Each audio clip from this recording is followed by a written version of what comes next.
దయచేసి అందరూ క్లియర్ చేయండి. డోర్ క్లోజ్ చేయండి ప్లీజ్. బాబా డోర్ క్లోజ్ చేసి డోర్ ఓపెన్ చేయొద్దు. వెనకాల అందరూ కూర్చోండి నా మీరు ఇక్కడ వెనకాల కూర్చోమ్మా పోయి.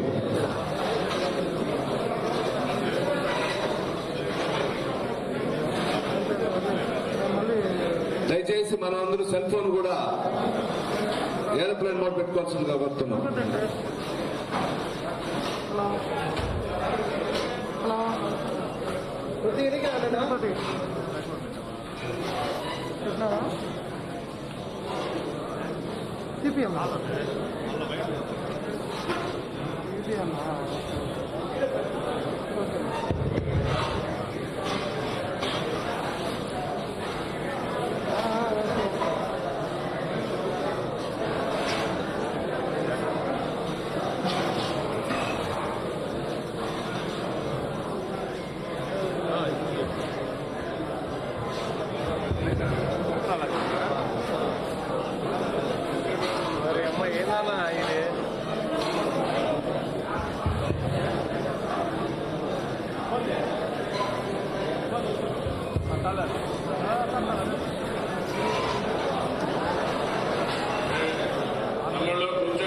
మీకే చెప్పి ఎన్నిసార్లు చెప్పినా అర్థం కదా. మన మీటింగ్ సక్సెస్ కావాలంటే పబ్లిక్ కూడా వెళ్ళాలి కదా. మెసేజ్ 2 నిమిషాలు ఓపెన్ పెట్టాలి కదా.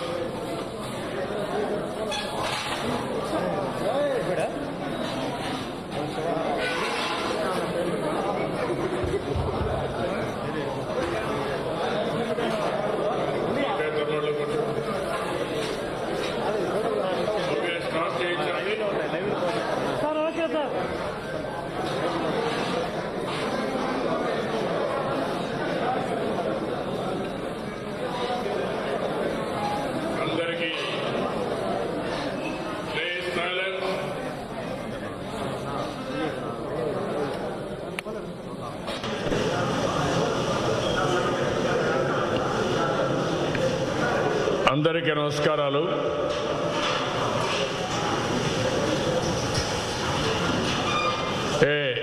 కూర్చోలేదయా, కూర్చోలేదు, డిస్టర్బ్ చేయొద్దు, వదిలేసి అక్కడికి.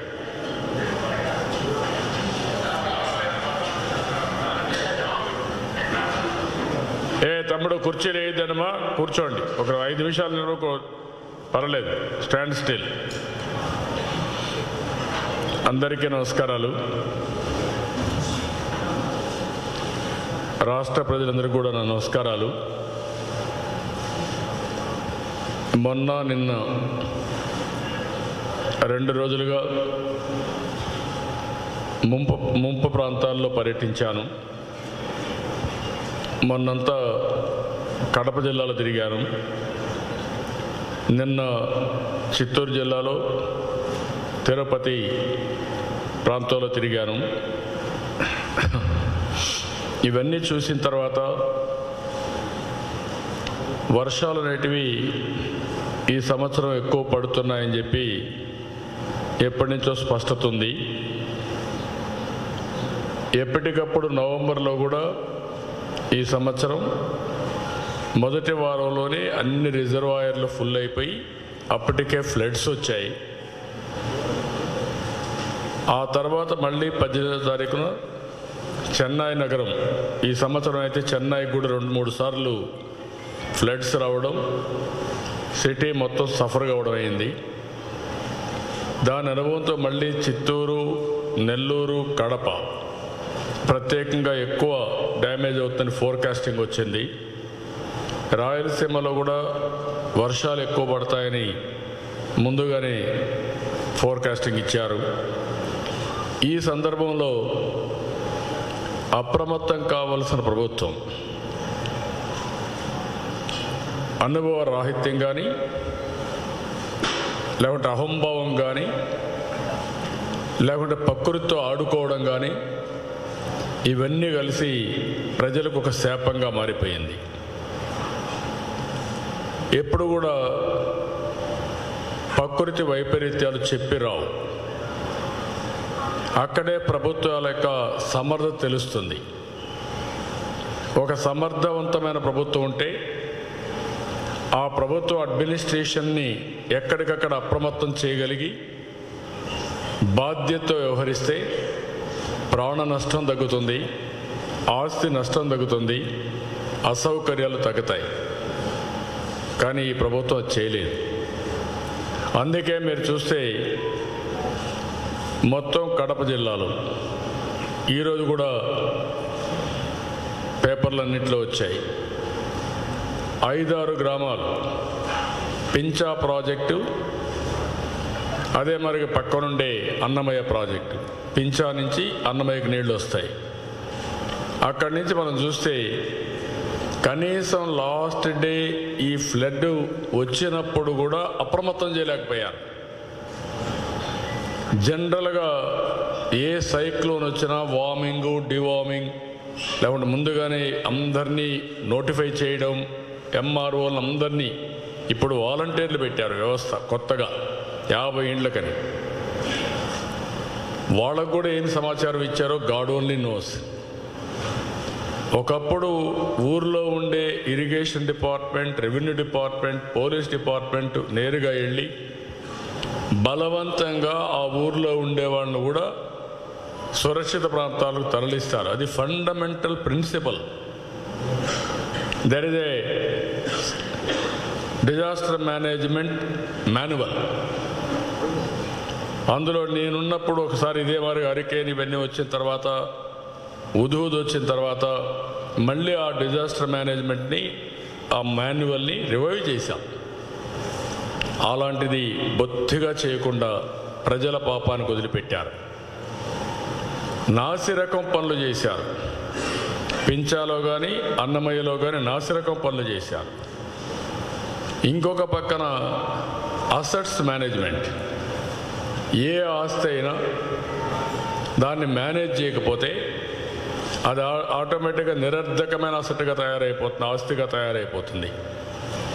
ఇప్పుడు అన్నమయ్య ప్రాజెక్ట్ ఉంది. అన్నమయ్య ప్రాజెక్టుకి గ్రీస్ వేయడానికి, మెయింటైన్ చేయడానికి, గేట్స్ మెయింటైన్ చేయడానికి డబ్బులు ఇవ్వాలి. దాంతో ఎవడు పట్టించుకోలేదు.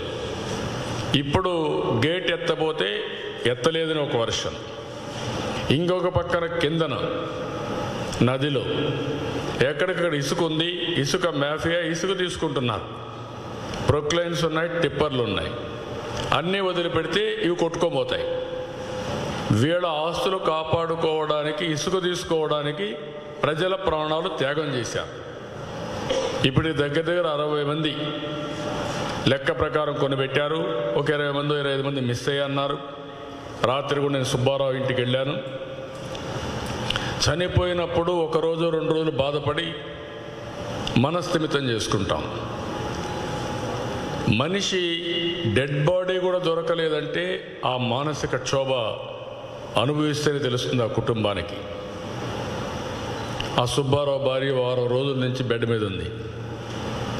పిల్లలంతా కూడా ఎదురు చూస్తున్నారు. కనీసం మనిషి చనిపోయిన తర్వాత చివరి బాధ్యత మేము నిర్వహించలేకపోయాం, డెడ్ బాడీని రికవర్ చేయలేకపోయాం, అంత్యక్రియలు కానీ లేకుంటే ఫార్మాలిటీస్ పూర్తి చేయలేకపోయామని అందరూ బాధపడే పరిస్థితికి వచ్చింది. ఇలాంటివి ఆ రోజు కూడా నేను పోయినప్పుడు అక్కడ మొత్తం గ్రామాలు మీరు చూస్తే కడపలో పులపుత్తూరు కానీ ఈరోజు కూడా పేపర్లో వచ్చింది. ఊరు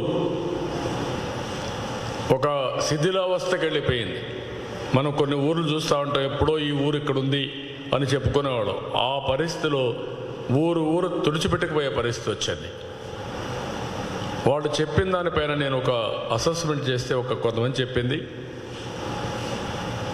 మాకు ఎలాంటి హెచ్చరికలు లేవు, నీళ్ళు వచ్చేస్తున్నాయి, కుటుంబాన్ని కాపాడుకోవాలని లోపలికి వెళ్ళాం, అక్కడి నుంచి బయట కూడా పోలేకపోయాం, అక్కడక్కడ చిక్కుకొని మొత్తం కొట్టుకొని వెళ్ళిపోయాం. ఒక ఫ్యామిలీలో ఒక అతనైతే ఇది సినిమాలో కూడా జరగదు, 9 మందిని కాపాడాలనుకున్నాడు. మామూలు ఇల్లు, దానికి ఒక హుక్ ఉంది హైట్లో, అది పట్టుకున్నాడు. పట్టుకొని వాళ్ళందరినీ భుజాలపైన ఒకరిని, మెడపైన ఒకరిని, కాళ్ళు పట్టుకొని ఒకరు, నడుం పట్టుకొని ఒకరు, ఈ విధంగా 1.5-2 అవర్స్ స్ట్రగుల్ చేశాడు. అప్పటికి ఇద్దరికి ఆ స్ట్రగుల్ చేసిన తర్వాత కూడా పాపం నీళ్లు ఆటోమేటిక్గా మెడగ దగ్గరికి ఇంకా పైకి కూడా వచ్చేసాయి. శ్వాస లేదు. ఆ అర్ధగంట శ్వాస లేకపోయి 1 అవర్ లేకపోయే కొద్దికి 2 చనిపోయారు. అతని చేతల్లోనే 2 చనిపోయారు. ఇది అనుభవించడం తెలుస్తుంది. కడవ 7 మందిని కాపాడగలిగాడు. ఒక సాహసం చేశాడు, సమయస్ఫూర్తి చూపించాడు, కాపాడిన తర్వాత నీళ్లు 1 అవర్ 1.5 అవర్ తగ్గుతా వస్తే మళ్ళీ ఒక్కొక్కరిని దించుకుంటూ ఎందుకు వచ్చాడు. ఇది మన వ్యవస్థ చేయలేకపోయారు. నేను రాయలసీమ ఉంది మీకు ఇక్కడ, ఇది రాయల చెరువు. రాయల చెరువులో ఏమైంది? భయభ్రాంతులు అయిపోయారంతా. నేను కూడా పేపర్లు చూస్తున్నా, టీవీలు చూస్తున్నా. ఏమైంది? బొంగబడిందన్నారు, బ్రీచ్ అవుతుందంటున్నారు, అలార్మింగ్గా ఉంది. ఇప్పటికే తిరుపతిలో నీళ్లు వచ్చేసాయి, ఆ నీళ్లు కూడా వస్తే ఏమవుతుంది అని ఆలోచిస్తున్నాం.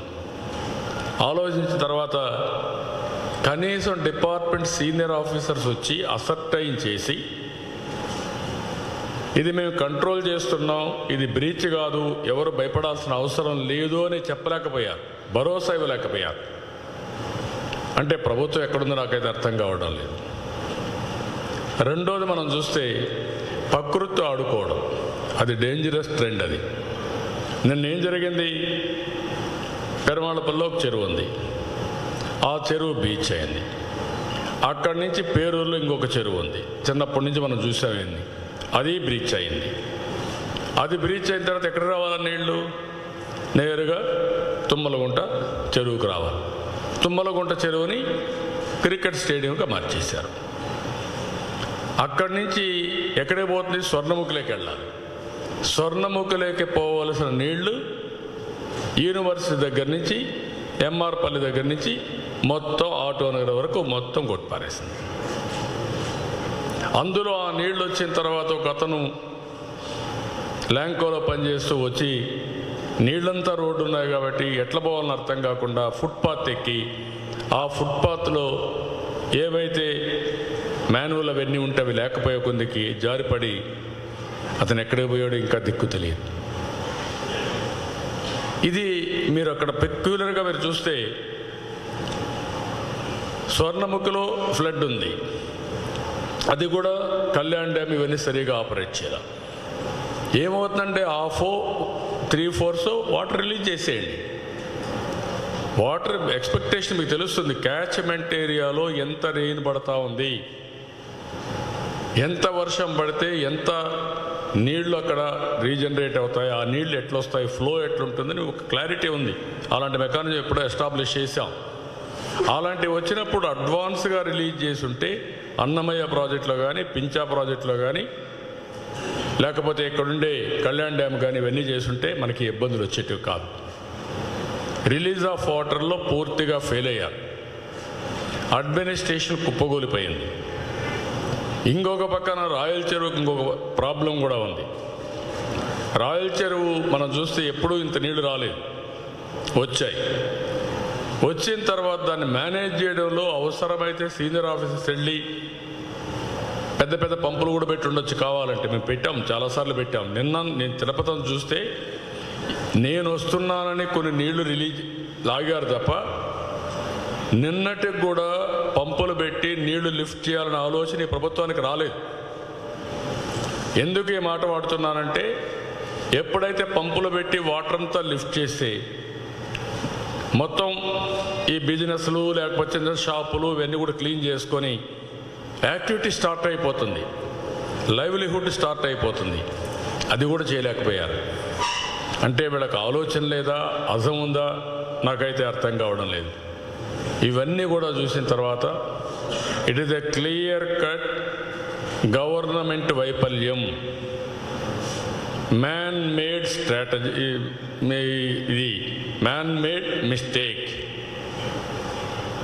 ఇది నేచర్ క్రియేట్ చేసింది ఒక ఎత్తు అయితే, ఆ నేచర్ని ఎదుర్కోవడమే కాకుండా వీళ్ళ అసమర్థతో మానవ తప్పిదం వల్ల ఈరోజు మొత్తం అతలాకుతలం అయిపోయింది.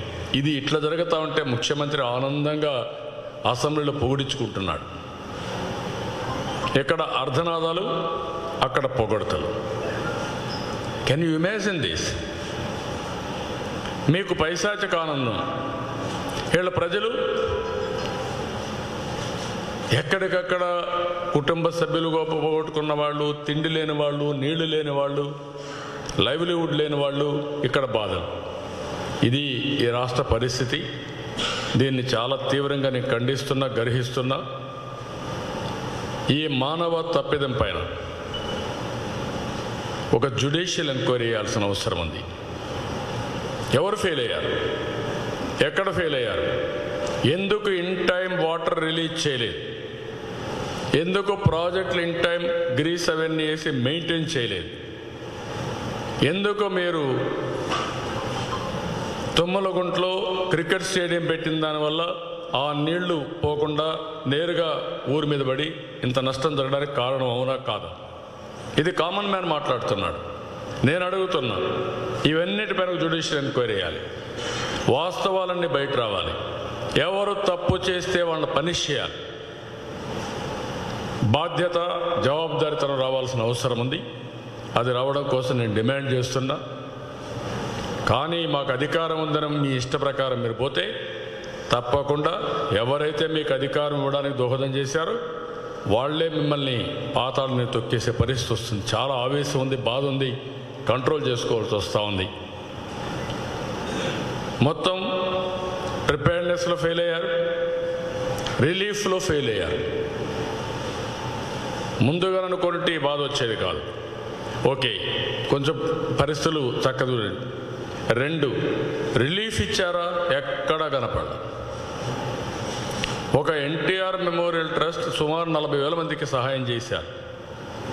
ఎందుకు గవర్నమెంట్ చేయలేకపోయారు? ఎక్కడ క్యాంపులు పెట్టారు మీరు? నేను ఎక్కడ చూశాను, ఎక్కడ క్యాంపులే లేవు. అంటే ఏంటి మీ ఉద్దేశం? నాకైతే అర్థం కాదు. టీములు లేవు, క్యాంపులు లేవు, పట్టించుకున్నవాళ్ళు లేడు. వాళ్ళ బంధువుల ఇంటికో ఎక్కడో పోయి ఎవరన్నా షెల్టర్ ఇస్తే ఆ షెల్టర్ తీసుకున్నారు తప్ప ప్రభుత్వం ఒక పద్ధతి ప్రకారం టీములు పెట్టి ఇవన్నీ కూడా చేసి వారం రోజులైంది. వారం రోజుల్లో విశాఖపట్నం ఉదూరు సైక్లోన్ వచ్చిన తర్వాత నార్మల్స్ తీసుకొచ్చాం. 250 కిలోమీటర్ స్పీడ్లో వచ్చింది విండ్. అలాంటి విపత్తునే ఎదుర్కొన్న సమర్థత ఉండే అడ్మినిస్ట్రేషన్ మంది. అలాంటి అడ్మినిస్ట్రేషన్ కుప్పగూలే పరిస్థితి వచ్చింది. 2, రిలీఫ్లో ఫెయిల్ అయ్యారు, రీహాబిలిటేషన్లో కూడా ఫెయిల్ అవుతున్నారు. ఒక క్లారిటీ లేదు. ఈ పక్క మనకు కపిల్ తీర్థం ఉంది, పైన అన్ని రిజర్వాయర్లు ఫుల్ అయిపోయినాయి, ఆ నీళ్ళన్నీ వచ్చాయి. ఆ రిజర్వాయర్లు కూడా ముందుగా కానీ వీళ్ళు ఆఫ్లోడ్ చేసి ఎప్పటికప్పుడు తగ్గించుకుంటా వచ్చుంటే ఇంకొంచెం ఫ్లడ్ తగ్గేది. అది కూడా చేయలేకపోయారు. ఇప్పుడు అందుకే నేను నిర్దిష్టంగా కొన్ని డిమాండ్స్ కూడా పెడుతున్నా. కపిల్ తీర్థం నుంచి కొండ పక్కనే ఒక కెనాల్ తీయాలి. ఎంత ఫ్లడ్ వచ్చినా ఆ నీళ్లు టౌన్ పైకి రాకుండా నేరుగా స్వర్ణముఖి తీసుకుపోయే ఏర్పాట్లు చేయాలి. రేపు బాలాజీ రిజర్వాయర్ వస్తే దాన్ని కూడా పెట్టచ్చు. అంత లోపల దీన్ని తీసుకుపోయి నేరుగా స్వర్ణముఖికి డైవర్ట్ చేయాల్సిన అవసరం ఉంది సేఫ్గా. This is number 1. Number 2, Rayalaseema Rayala Cheruvu కూడా తూములు మొత్తం over a period of time అన్నీ పోయినాయి. ఇప్పుడు ఎక్కడా లేవు, సర్ప్లస్ వైర్ లేదు, అవుట్లెట్ నీళ్లు పోయే పరిస్థితి లేదు. ఓన్లీ 2-3 ఈలు పెట్టి తూములు పెట్టి ఆ గేట్స్ పెట్టి ఇస్తున్నారు తప్ప ఇంకొకటి కాదు. దాని మీద ఇమ్మీడియట్గా ఆ అవుట్లెట్లన్నీ రిపేర్ చేసి ఎంత వాటర్ వచ్చినా, సర్ప్లస్ వాటర్ వచ్చినా పొలాల మీద పోకుండా ఆ నీళ్లు నేరుగా స్వర్ణముఖికి వచ్చే విధంగా చేయాల్సిన బాధ్యత ప్రభుత్వం పైన ఉంది. అది కూడా చేయాలి. ఈరోజు స్వర్ణముఖి పైన మొత్తం బ్రిడ్జెస్ అన్నీ కొట్టుకోపోయినాయి. మీరు పాపానాయుడుపేట చూడండి, తిరుచానూరు చూడండి, పక్కన దనపల్లి దగ్గర చూడండి, 4-5 బ్రిడ్జెస్, ఈవెన్ మంగాపురం దగ్గర అన్నీ కొట్టుకోపోయినాయి. అవన్నీ వార్ ఫుట్టింగ్లో మళ్ళీ రెక్టిఫై చేయాలి. చెక్ డ్యామ్స్ అన్నీ వెళ్ళిపోయినాయి. ఆ చెక్ డ్యామ్స్ వల్ల ఎక్కడికక్కడ మనకు గ్రౌండ్ వాటర్ రీఛార్జ్ అయింది, రైతులకు వాటర్ వచ్చింది, పొలాలకు వాటర్ వచ్చింది, అవన్నీ పోయినాయి. దాన్ని కూడా చేయాలి. ఇసుక మాఫియాని కంట్రోల్ చేయాలి. ఇష్టానుసారంగా డిస్క్రీట్గా 10 అడుగులు వాళ్ళ ఇష్ట ప్రకారం తవ్వేసిన దానివల్ల ఎక్కడైతే మనం బ్రిడ్జెస్ కట్టామో, చెక్ డ్యాములు కట్టామో, ఫౌండేషన్ లెవెల్కి వెళ్ళిపోయారు. వన్స్ ఫౌండేషన్ లెవెల్కి వెళ్ళిపోయినప్పుడు కొట్టుకోపోవడం చాలా ఈజీ అవుతుంది. సపోర్ట్ కూడా లేకుండా పోయింది. అది కూడా చేయాల్సిందిగా డిమాండ్ చేస్తున్నా. ఇంకొక పక్కన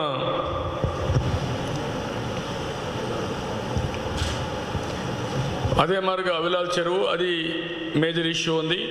దాన్ని ఎన్విరాన్మెంటల్గా చేయాల్సిన అవసరం ఉంది. ఆ రోజు మనం చేసింది పెండింగ్ పెట్టారు. ఎందుకు పెట్టారో గాడ్ ఓన్లీ నోస్. దానికి కూడా ఇక్కడ ప్రజలకు ఇవ్వవలసిన రిలీఫ్ కూడా చాలా తగ్గించేశారు, ఇష్ట ప్రకారం చేశారు. ఇంతవరకు ఒక జియో ఇష్యూ చేయాల. దగ్గర 8 సైక్లోన్స్ వచ్చాయి ఈ 2.5 సంవత్సరాల్లో. ఒక నిర్దిష్టమైన గైడ్ లైన్స్ కూడా ఇవ్వలేదంటే వీళ్ళు ఎగ్గొట్టడానికే ప్రయత్నం చేస్తున్నారు, కష్టకాలంలో ఉండే ప్రజలను ఆదుకోకుండా. ఇప్పుడు ఉదాహరణకు వరికి ఇంత మునుపు 20,000 ఇచ్చేవాడు, వీళ్ళు 15,000 తగ్గించారు. దాన్ని నేను ఇప్పుడు అడిగేది 30,000 ఇమ్మంటున్నా. కాస్ట్ ఆఫ్ లివింగ్ పెరిగింది, ఇన్ఫ్లేషన్ ఉంది, ఇవన్నీ ఉన్నాయి కాబట్టి 30,000 చేయాల్సిన అవసరం ఉంది. అరటికి 30,000 నేనున్నప్పుడే ఇచ్చాం, దాన్ని 25,000 తగ్గించారు. పెరుగుతుంది తప్ప ఈరోజు పులివెందల ఈ ప్రాంతం అంతా కూడా ఒకసారి అరటి చెట్లు పడిపోయిన తర్వాత మళ్ళా రైతు కోలుకోవాలి, చాలా కష్టం వస్తుంది. కాబట్టి హెక్టార్కి 50,000 రూపాయలు ఇమ్మంటున్నాను. చెరకు 15,000 ఉంటే దాన్ని కూడా పెంచాల్సిన అవసరం ఉంది. వీళ్ళు ఏం పెంచను కూడా పెంచలేదు, 25,000 ఇవ్వాలని చెప్పి డిమాండ్ చేస్తున్నాను. పత్తి 15,000 ఉంది, వీళ్ళు ఏమి డబ్బులు ఇవ్వకుండా ఎగ్గొడేస్తున్నారు, దానికి 30,000 ఇమ్మని చెప్పి డిమాండ్ చేస్తున్నా. వేరుశనగ 15,000 ఉంటే దానికి కూడా పెంచలేదు, 25,000 ఇమ్మని డిమాండ్ చేస్తున్నాను. జొన్న 10,000 ఉంది, వీళ్ళు 6,500 తగ్గించారు, దాన్ని 20,000 చేయాలి. మొక్కజొన్న 12,500 ఉంటే దాన్ని పెంచలేదు, అది 20,000 చేయాలి. అపరాలు పొద్దుతిరుగుడు 10,000 ఉంటే దాన్ని 4,000 తగ్గించేశారు, దాన్ని 20,000 చేయాలి. జీడి పంట 30,000 ఉంటే 20,000 తగ్గించారు. ఆ రోజు ఏదైతే శ్రీకాకుళంలో వచ్చినటువంటి తిత్లీ తుఫాను మీద నన్ను విమర్శించారు, జీడి పంట అంతా కాపాడుతామని. దాన్ని ఈరోజు జీడి పంటకైతే 30,000 ఉంటే 20,000 చేసి అన్యాయం చేశారు. దీన్ని 50,000 చేయమని చెప్పి డిమాండ్ చేస్తున్నా. కొబ్బరి చెట్టుకు 15,000 ఎప్పుడో ఇచ్చాను చెట్టుకు, దాన్ని 1,000 రూపాయలు చేశారు. కాదు, కనీసం 3,000 ఇవ్వాలి. మామిడి 30,000 రూపాయలు ఉంటే దాన్ని తగ్గించి 20,000 చేశారు. ఇది 40,000 చేయాల్సిన అవసరం ఉంది. ఇది కాకుండా పూర్తిగా జీడి మామిడి కొబ్బరి ఈ చెట్లన్నీ పోతే వాళ్లకు నరేగా కింద కానీ గవర్నమెంట్ ఫండ్స్ ఖర్చు పెట్టి మళ్ళా పంటలు వేసుకోవడానికి హార్టికల్చర్ డెవలప్మెంట్కి ఎంత ఖర్చు అయితే అంత ప్రభుత్వం సహాయం చేయాలి. తిత్లీ తుఫాన్లో చాలా స్పష్టమైన జీవో ఉంది, అది చేయాల్సిన అవసరం ఉంది. తాటి చెట్టు కానీ ఎక్కడన్నా పోతే ఒకప్పుడు 800 రూపాయలు ఇచ్చేవాళ్ళం, దాన్ని 2,500 రూపాయలు చేయమని డిమాండ్ చేస్తున్నా. చనిపోయిన వాళ్ళకి 5 లక్షలు ఎప్పటి నుంచో ఉంది, దాన్ని పెంచలేదు. మీరు మాత్రం ఎల్జీ పాలిమర్స్లో వాళ్ళ తప్పిది వల్ల చనిపోయిన వాళ్ళకి 1 కోటి రూపాయలు ఇచ్చారు. ఇక్కడ మీ తప్పు వల్ల చనిపోయిన వాళ్ళు ఉంటే వాళ్ళకి ఇవ్వలేదు, 25 లక్షల రూపాయలు ఇమ్మంటున్నా. రేపు రాబోయే రోజుల్లో 25 లక్షలు మీరు ఇవ్వకపోతే నేను ఇస్తాను, మీరు చేసిన తప్పులు కూడా నేను ఇస్తాను, దాంట్లో సెకండ్ థాట్ లేదు. ఈ 60 మంది హత్యలు చనిపోయిన వాళ్ళు మీ వల్ల జరిగాయి, ప్రభుత్వ హత్యలు తప్ప ఇంకోటి కాదు. ఇళ్ళు కూలిపోయిన వాళ్ళందరికీ గాయపడిన, ఇంకో పక్కన చూస్తే గాయపడిన వారికి 1,00,000 రూపాయలు అప్పుడు పెడితే దాన్ని 12,000 తగ్గించారు. సీరియస్గా గాయపడితే ఒక 2.5 lakhs ఇవ్వాలి. అదర్వైజ్ వాళ్ళు జీవితాంతం కాలిరిగిపోయో చెయ్యిరిగిపోతే వాళ్ళు సెట్ గారు. ఇల్లు కూలిపోయిన వాళ్ళకి 50,000 రూపాయలు ఇస్తే 4 లక్షల రూపాయలతో ఇళ్ళు కట్టించాం. ఈరోజు వీళ్ళు దాన్ని ఇంకా స్పష్టత ఇవ్వలేదు. 1 లక్ష రూపాయల వరకు ఇచ్చి పర్మనెంట్గా ఎంత నష్టపోయారో ఆ నష్టపరిహారం ఒకసారి చూసుకొని వాళ్ళని మళ్ళా రివైవ్ చేయడానికి, వాళ్ళ జీవితంలో ముందుకు పోవడానికి మీరు చేయాల్సిన అవసరం ఉంది. ఉపాధి కోల్పోయిన చేనేత కార్మికులు, గీత కార్మికులు, వృత్తి పనులు చేసుకున్న వాళ్ళందరికీ వృత్తి కూడా పోతుంది కాబట్టి 10,000 రూపాయలు అప్పుడు ఇచ్చాం, మీరు ఎలాంటి సహాయం ఇవ్వలేదు. దీనికి 20,000 చేయాలని చెప్పి కోరుతున్నా. ఇండ్లు దెబ్బతిన్న వాళ్ళందరికీ ఒకసారి ఇంట్లో నీళ్లు వస్తాయి, అక్కడి నుంచి వాళ్ళకు ఇంకా మొత్తం వస్తువులన్నీ పోతాయి. కనీసం ప్రతి ఒక్కరికి బాగా దెబ్బతిని ఉంటే కనీసం మోడరేట్గా ఉంటే ఒక 25,000 ఇవ్వాలి. ఇంట్లోకి నీళ్ళు వచ్చిన ప్రతి ఒక్కరికి 10,000 రూపాయలు ఆర్థిక సహాయం చేయాలి. వస్తువులన్నీ పోతాయి, ఎలక్ట్రికల్ అవన్నీ ఎక్స్ట్రా, బట్టలు లేకుంటే వాళ్ళ ఇంట్లో నిత్యావసర వస్తువులు ఇవన్నీ తెరిచిపోయిన తర్వాత కనీసం కొనుక్కోవాలంటే ఒక 10,000 రూపాయలు ఉండాలి. మరణించిన ఆవులకు గేదెలకి ఒకప్పుడు 30,000 ఇచ్చేవాళ్ళం, ఇప్పుడు 40,000 ఇవ్వాలి. జెర్సీ ఆవు అయితే 50,000 ఇవ్వాల్సిందిగా డిమాండ్ చేస్తున్నా. గొర్రెలు మేకలు చనిపోతే 3,000 ఇచ్చేవాళ్ళం, కనీసం ఒక 6,000 రూపాయలను ఇస్తే ఇప్పుడుండే కాస్ట్లో పనికి వస్తుంది. పశువుల షెడ్లకు ఒకప్పుడు 10,000 రూపాయలు నష్టపరిహారం ఇచ్చి వాళ్ళకు పూర్తిగా షెడ్ కట్టించాం. దాన్ని 25,000 రూపాయలు చేయాలి. అదే మరిగా 4 పశువులు ఉంటే 1 లక్ష రూపాయలు, 2 లక్షలు, లేకుంటే మోర్ దెన్ 5-6 ఉంటే వాళ్ళకు 5 లక్షల రూపాయలు పెట్టి షెడ్లు కట్టివ్వాలి. కట్టించిన మేము షెడ్లు కట్టించిందని కూడా డబ్బులు ఇవ్వలేదు. అది నరేగాలో మొత్తం పనులు ఇస్తే పేదవాళ్ళు కట్టుకుంటే దానికి కూడా డబ్బులు ఇవ్వలేదు. ఇది ఇమీడియట్గా ఇవ్వాల్సిన అవసరం ఉంది. కోళ్ల పరిశ్రమకు ఒకదానికి 150 రూపాయలు ఇచ్చాం. బ్రాయిలర్ కోడికి 75 రూపాయలు ఇచ్చాం. ఈరోజు నేను 250 రూపాయల కోడికి, బ్రాయిలర్ కోడికి 100 రూపాయలు ఇమ్మంటున్నా. అదే మరిగా పౌల్ట్రీ షెడ్కి ఒక 50,000 రూపాయలు ఇచ్చి మళ్ళా లోన్స్ అన్నీ కూడా ఇప్పించి వాళ్ళు కూడా రివైవ్ చేయాల్సిన అవసరం ఉంది. ఇది కాకుండా తోపుడు బండ్లు, చిన్న చిన్న షాపులు, చిన్న చిన్న వ్యాపారస్తులు పూర్తిగా నష్టపోయారు. ఉదుగు తుఫాన్లో నేను మొత్తం ఇన్సూరెన్స్ కూడా ఇప్పించిన తర్వాత ఎవరైతే నష్టపోయారో వాళ్ళందరినీ రివైవ్ చేశాం. తోపుడు బండ్లు రివైవ్ చేశాం, చిన్న చిన్న షాపులు రివైవ్ చేశాం, వ్యాపారస్తులకు ఇన్సూరెన్స్ లేకపోతే వాళ్ళని రివైవ్ చేశాం. అవన్నీ చేశాం. కనీసం చిన్న చిన్న వ్యాపారాలు చేసే వాళ్ళకు ఒక 20,000 రూపాయలు ఇచ్చి, పెద్ద పెద్ద వ్యాపారాలు చేసేవాళ్ళు కూడా వాళ్ళతో ఒక మీటింగ్ పెట్టుకొని వాళ్ళు ఏమి నష్టపోయారు, ఏ విధంగా ఇవ్వగలుగుతారు, ఏ విధంగా సెట్ చేస్తారో చేయాల్సిన అవసరం ఉంది. ఆక్వాకల్చర్కి 30,000 ఇచ్చాం. ఇప్పుడు 50,000 రూపాయలు మినిమం హెక్టార్కి ఇవ్వాలి. అదే మరి ఇంకొక పక్కన పడవలకి ఎక్కడన్నా పోతే 1,00,000 రూపాయలు ఇచ్చాం. ఇప్పుడు 2 లక్షల రూపాయలు ఇమ్మన్నాను. 4,000 రూపాయలు చేశాడు. నేను చేతి వృత్తులను ఆదుకుంటానని గొప్పలు చెప్పిన పెద్ద మనిషి 1,00,000 రూపాయల నుంచి 4,000 రూపాయలు తెచ్చాడు. ఇంకొక పక్కన పూర్తిగా దెబ్బతిన్న పడవలకి 6 లక్షలు ఇచ్చాం. ఇవి 90% కాదు, 100% మీరే కొనివ్వాల్సిన అవసరం ఉంది. వలలకు అప్పుడు 10,000 ఇస్తే ఇప్పుడు 2,000 ఇస్తానంటున్నాడు, 2,100 ఇస్తానంటున్నాడు. ఇది కరెక్ట్ కాదు. 20,000 రూపాయలు ఇవ్వాలి. అదే మరి కొత్త వలలు కొనుక్కోవాలంటే 75% లేకుంటే 100% సబ్సిడీతో ఇవ్వాలి. అదే మరి నూతనంగా పడవలు కొనుక్కోవాలంటే మొత్తం పోయి ఉంటే ఒక 5 లక్షల రూపాయలు ఇచ్చి వాళ్ళ ఆర్థిక సహాయం చేసి పూర్తిగా కొనుక్కునేటికి చేయాలి. నేను హుదూదులో కానీ తిత్లిలో కానీ ఎక్కడ విపత్తు వచ్చినా వాళ్ళకందరికీ ఇమ్మీడియట్గా నెక్స్ట్ డే క్యాంపులు పెట్టిన తర్వాత క్యాంపుల్లో ఉంటే ఓకే, క్యాంప్ అయిన వెంటనే ఇంటికి నిత్యావసర వస్తువుల సరుకులన్నీ ఇచ్చాం. బియ్యం 25 కేజీలు ఇచ్చాం. కొన్ని సందర్భాల్లో 50 కేజీలు ఇచ్చాం. చేనేత, గీత ఇలాంటి వృత్తిపరంగా ఉంటే వాళ్ళందరికీ 50 కేజీలు ఇచ్చాం. ఇప్పుడు 20 కేజీలు ఆ మారిగా ఇస్తున్నారు. కాదు, 25 కేజీలు ఇవ్వాల్సిందిగా డిమాండ్ చేస్తున్నా. కందిపప్పు ఆ రోజే 2 కేజీలు ఇచ్చాం. ఇప్పుడు 3 కేజీలు ఇవ్వాలి. పామాయిల్ 1 కేజీ ఇచ్చాం. ఇప్పుడు 2 కేజీలు ఇవ్వాలి. బంగాళాదుంపలు అప్పుడు 3 కేజీలు ఇచ్చాం. ఒక 5 కేజీలు ఇవ్వాలి. ఉల్లిపాయలు 2 కేజీలు ఇచ్చాం. కనీసం 3 కేజీలు ఇవ్వాలి. పంచదార కేజీ ఇచ్చాం. ఒక 2 కేజీలు ఇవ్వాలి. కెరోసిన్ అప్పట్లో 5 లీటర్లు ఇచ్చాం. కరెంటు పోతే దానికి కాంపన్సేషన్ కింద కరెంటు వచ్చే వరకు మీరు కూడా ఇవ్వాల్సిన అవసరం ఉంది. కారప్పొడి హాఫ్ కేజీ, ఉప్పు ఒక 1/2 కేజీ ఇచ్చాం. ఈ 2 కూడా 1 కేజీ చొప్పున ఇవ్వాలి. ఇప్పటి వరకు ఒక స్పష్టత లేదు. ఒక దగ్గర 1,000 రూపాయలు ఇస్తున్నారు, ఒక దగ్గర 20 కేజీలు ఇస్తున్నారు, ఒక దగ్గర వీళ్ళు ఇష్టం వచ్చినట్టు చేస్తున్నారు. ఇది కరెక్ట్ కాదు. మీరు ఒక స్పష్టత ఇవ్వండి.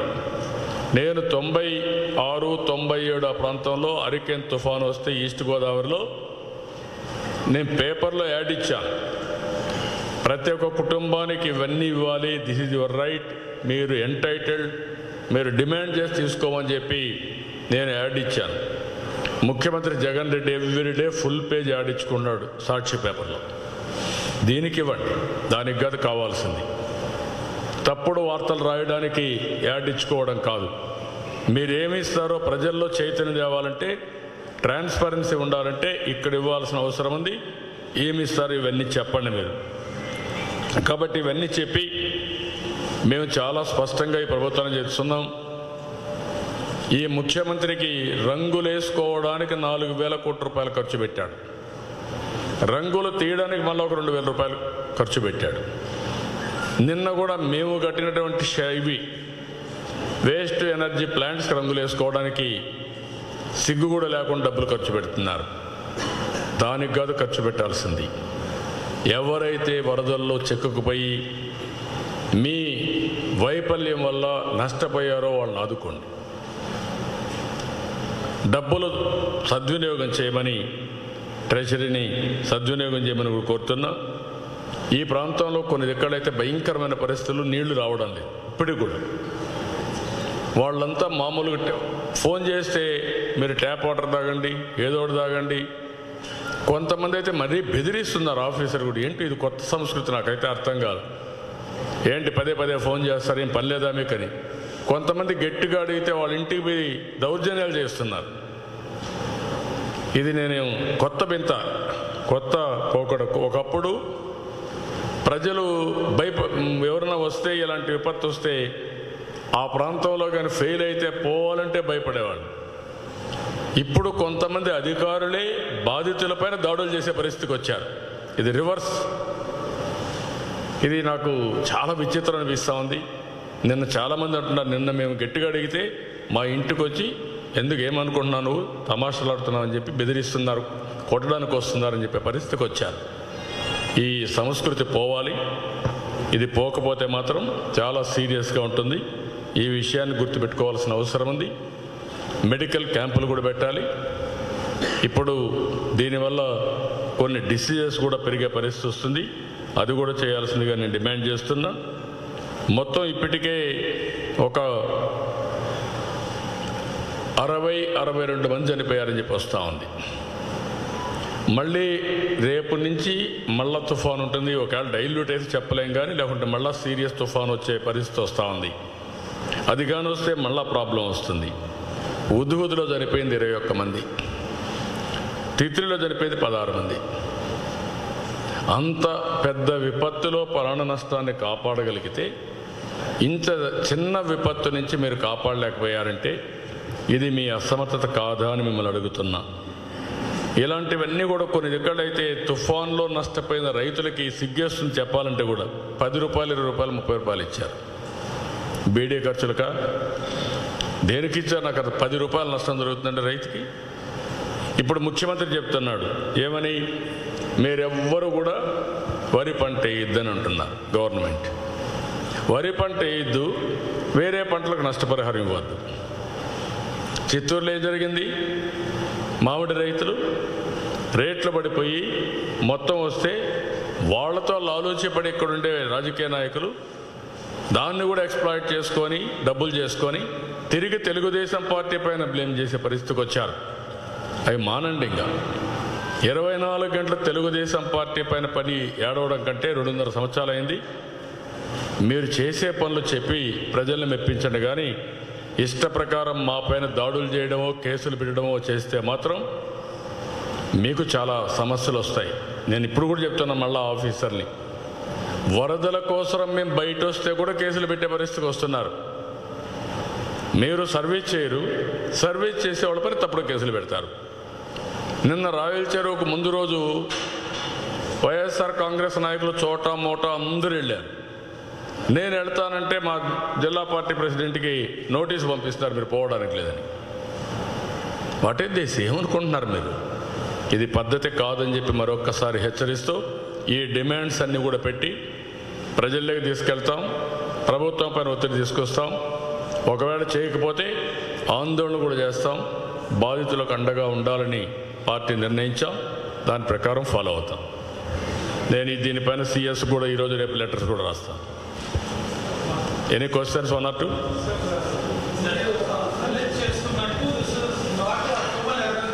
మైక్.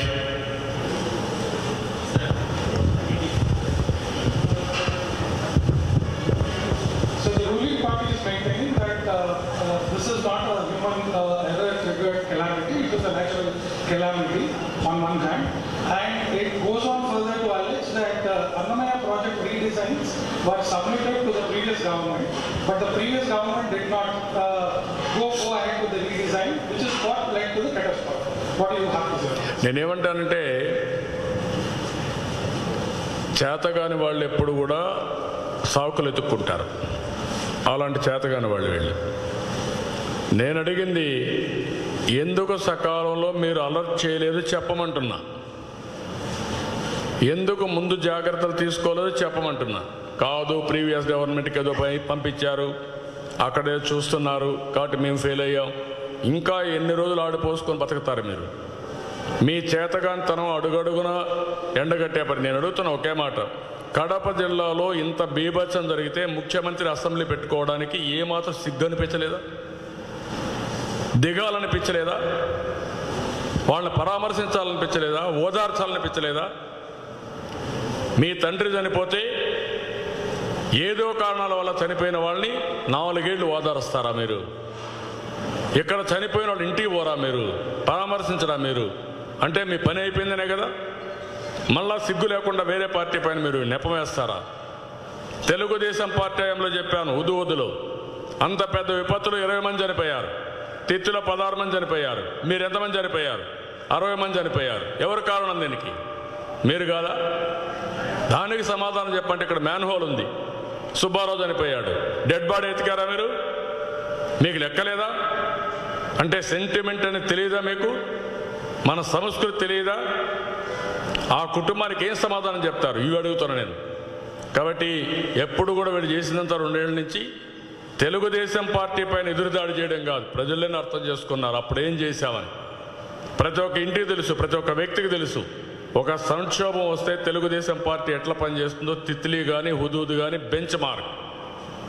ఆ రోజు పండుగలు ఉన్నాయి, ఒక్క మంత్రిని కానీ ఒక్క ఆఫీసర్ని పంపించకుండా అక్కడే పెట్టి పండగల్లో కూడా వాళ్లకు సర్వీస్ అందించి వాళ్ళు నార్మల్సీకి వచ్చిన తర్వాత బయట వచ్చాం. ఆ విషయాలు వీళ్ళు గుర్తుపెట్టుకోవాల్సిన అవసరం ఉంది. ఇంకొకసారి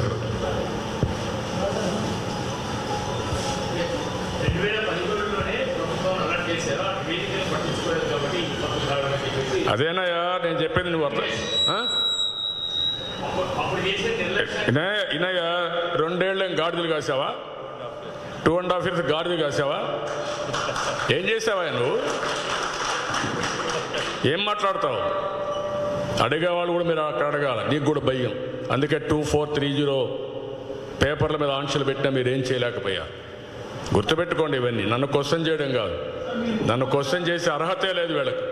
ముఖ్యమంత్రిగా ఉన్న అంటే 1995 నుంచి 2004 వరకు ఉన్న పిలిచిన హయాంలోనే 44 చెరువులు ఆక్రమణకు గురై తిరుపతి చుట్టూ. నేనేమంటానంటే తిరుపతిలో ఏం పెట్టాం? సుందరీకరణ పెట్టాం, సిటీ ఆఫ్ ట్యాంక్స్ అని పెట్టాం. ప్రతి ఒక్క చెరువుని మోడర్నైజ్ చేయాలనుకున్నాం. హైదరాబాద్లో చెరువులన్నీ మోడర్నైజ్ చేసింది నేనే. ఇన్నయ్య నువ్వు చెప్తున్నావు అప్పుడు, ఇన్నయ్య ఎప్పుడన్నా చెప్పావు అప్పుడు నువ్వు? ఇప్పుడు మాట్లాడతారు, మీకేం రైట్ ఉంది? ఒక రాజకీయ పార్టీని ఇది. అప్పుడు ఏం చేసి గాడిదలు కాసావా? దున్నపోతలుగా మేపుతున్నావా? అప్పుడు ఎప్పుడన్నా చెప్పావు నువ్వు? అప్పుడు చెప్పలా. ఇప్పుడు నేను చెప్తున్నా, తుమ్మలగుంట మీరు ఎన్క్రోచ్ చేశారు, ల్యాండ్ గ్రాబింగ్ చేశారు, తిరుపతి చుట్టుపక్కల ల్యాండ్స్ అని కబ్జా చేస్తున్నారు, మీ అంతు చూస్తామని చెప్తున్నా. వదిలిపెట్టను. ఆ రోజు జరుగుంటే చెప్పే యాక్షన్ తీసుకో యాక్షన్. నువ్వే కదా గవర్నమెంట్లో ఉన్నావు. నేను లేస్తే ఏమవుతున్నావు చెయ్యి. ఎవడొద్దన్నాడు? చేత కదా నీకు? యాక్షన్ తీసుకో. నేను వద్దన్నానా?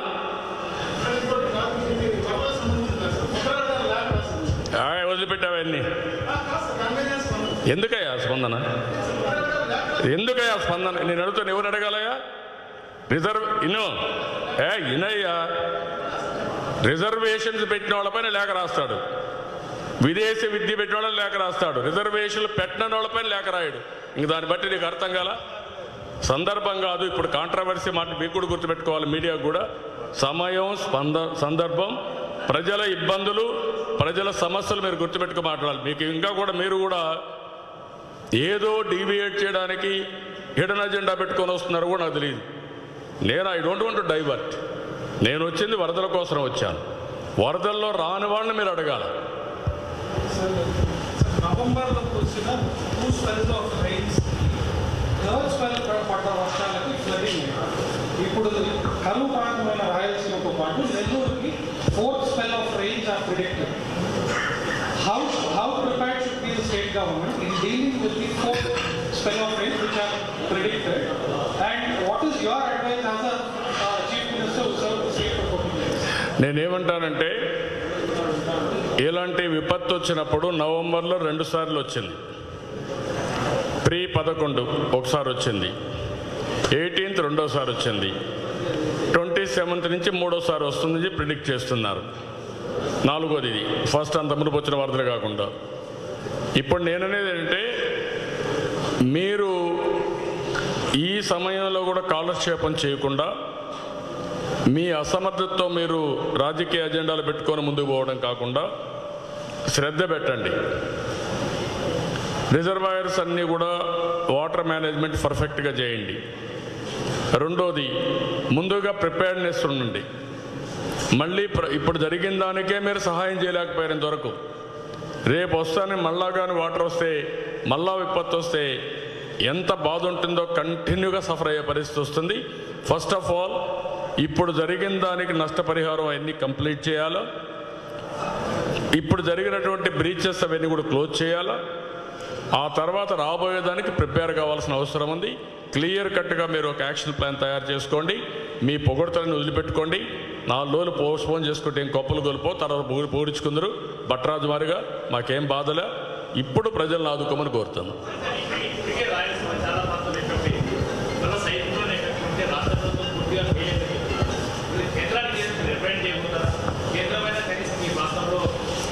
అంటే కొన్ని సమస్యలు కేంద్రానికి మనం కంప్లైంట్ చేసా. యాజ్ ఏ ముఖ్యమంత్రిగా నేను చెప్పేది ఏంటంటే, విపత్తులు హ్యాండిల్ చేయాల్సిన బాధ్యత అడ్మినిస్ట్రేషన్ ఉండేది రాష్ట్ర ప్రభుత్వానికే ఉంటుంది. కేంద్ర ప్రభుత్వం ఆర్థిక సహాయం చేయడం, ఆ సమయంలో కొన్ని లిబరల్గా గ్రాంట్స్ ఇవ్వడం, హెల్ప్ చేయడం వాళ్ళు చేయగలిగేది. దానికి మనం డిమాండ్ చేస్తున్నాం లిబరల్గా ఆదుకోమని. అదే సమయంలో ఎవరైతే యాక్ట్ చేయాలో వాళ్ళు చేయకపోతే దాన్ని మీరు నేను అందరం కూడా బాధపడడం తప్ప, సఫర్ కావడం తప్ప ఇంకోటి కాదు. దానిపైన అవేర్నెస్ తేవడమే బెస్ట్ మెథడ్. కేంద్రం కూడా ఉదారంగా రావాలి. రాష్ట్ర ప్రభుత్వం అడిగిన దానికి డబ్బులు ఇవ్వాలి. మళ్ళీ మీరు కూడా సూపర్వైజ్ చేయాలి, గైడ్ చేయాలి. మీ డిజాస్టర్ మేనేజ్మెంట్ ఫోర్స్ అంతా కూడా పంపించాలి. ఎక్కడికక్కడ పొజిషన్ చేయాల్సిన అవసరం ఉంది.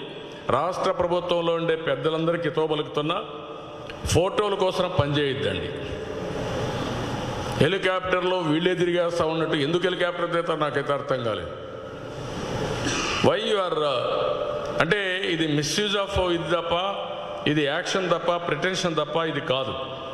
హెలికాప్టర్లు ఉండేది ఏదైనా ఫుడ్ కానీ ఏరియల్ మొత్తం రెస్క్యూ ఆపరేషన్లకి ఆ ప్రాంతంలో పోలేనప్పుడు ఫుడ్ కానీ మెటీరియల్ కానీ డంప్ చేయడానికి ఉంటాయి తప్ప వీళ్ళు తిరగడానికి కాదు.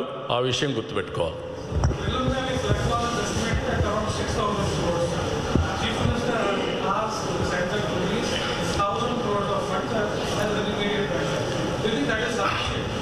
బ్రదర్, ఒక్క మాట చెప్తానంటారా మీరు? 6,000 కోట్ల రూపాయలు నష్టం జరిగింది, 60 మంది చనిపోయారు. మీరు కేంద్రాన్ని డబ్బులు అడిగారు.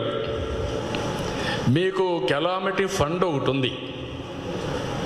కెలామిటీ ఫండ్లో రాష్ట్రం కేంద్రం రెండూ కలిపి ఆ కెలామిటీ ఫండ్ కింద మనం బడ్జెట్లో పెట్టుకుంటాం.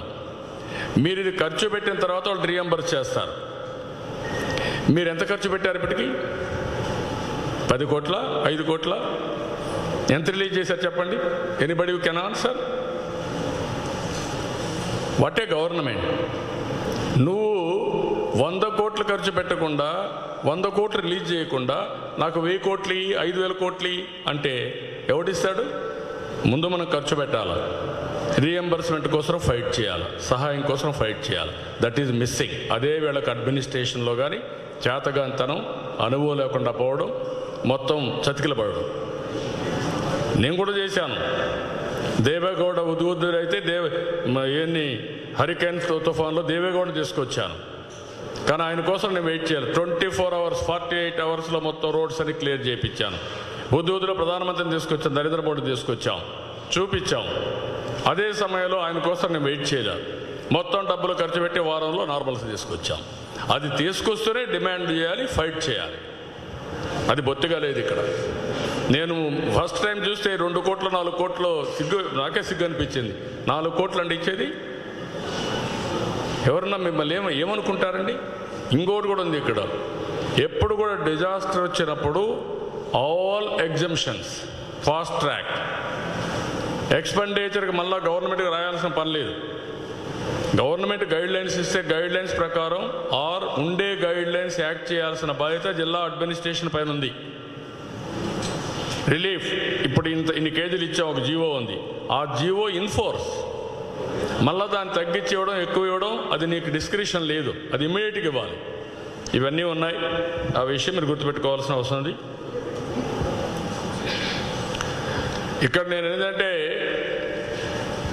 కొంతమంది దాన్ని కూడా తప్పడతారు.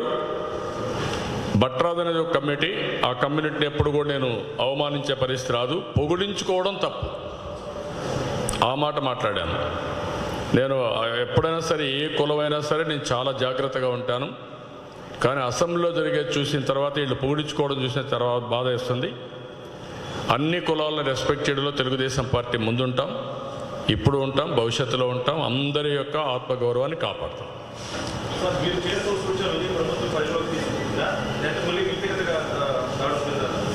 రేపే చూస్తారు కదా మీరు, రేపేం చేస్తారు? ఇప్పుడు నేను తిరగతానే ఎప్పుడో రిపోర్ట్ ఉందని తీసుకొచ్చారు. రేపటి నుంచి నేను ఇవన్నీ చెప్పాను. దీనిపైన మేము ఆందోళన చేస్తాం. దేనికి ఆందోళన చేస్తాం? ప్రజల కోసం చేస్తాం. మేము ప్రజల కోసం ఆందోళన చేసే హక్కు కూడా ఆ పొజిషన్కి లేదనమాట. మేము కూడా వీళ్ళకు భజన చేయాలి. బ్రహ్మాండంగా చేశారని పొగిడితే మమ్మల్ని కూడా అభినందిస్తారు. అప్పుడు కూడా కేసులు పెడతారు, తెలియదు. ఆ పరిస్థితిలో ఉన్నారు. ఇది ఎక్కువ రోజు జరగవు. వేసమ్మా 4-5 కమిటీలు తిరుగుతున్నాయి రాష్ట్రమంతా, ఈ ప్రాంతాలన్నీ తిరిగిన తర్వాత వాళ్ళు రిపోర్ట్ ఇస్తారు. నేను ఫస్ట్ హ్యాండ్ ఇన్ఫర్మేషన్ ఉంది. ఈరోజు కొన్ని డిమాండ్స్ పెట్టాను. ఈ డిమాండ్స్తో ప్రజల్లోకి వెళ్తాం. ఈ సాధించే వరకు పోరాడతాం.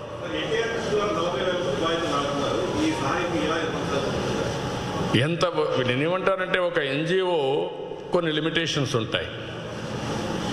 దానికి వచ్చే ఫండ్స్ కానీ, దాతలు ఇచ్చే ఫండ్స్ కానీ పెట్టి మేము చేయాలి. గవర్నమెంట్ ప్రజల tax money, they are having funds యొక్క ప్రాబ్లమ్స్ కానీ, హ్యూమన్ రిసోర్సెస్ ప్రాబ్లమ్స్ లేవు. బాధ్యత కూడా ఇవన్నీ కూడా ఎన్జిఓలు అనేటివి సప్లిమెంటేషన్ మనకు వస్తాయి తప్ప మెయిన్ బాధ్యత వాళ్ళు చేయలేరు. కానీ ఎంతవరకు చేయగలుగుతాం అంతవరకు చేస్తాం. ఎన్టీఆర్ మెమోరియల్ ట్రస్ట్కి ఒక హిస్టరీ ఉంది. ఏదైతే కృష్ణా ఫ్లడ్స్ వచ్చినప్పుడు 10 కోట్ల రూపాయలు ఖర్చు పెట్టాం ఆ రోజుట్లోనే ఎన్టీఆర్ మెమోరియల్ ట్రస్ట్.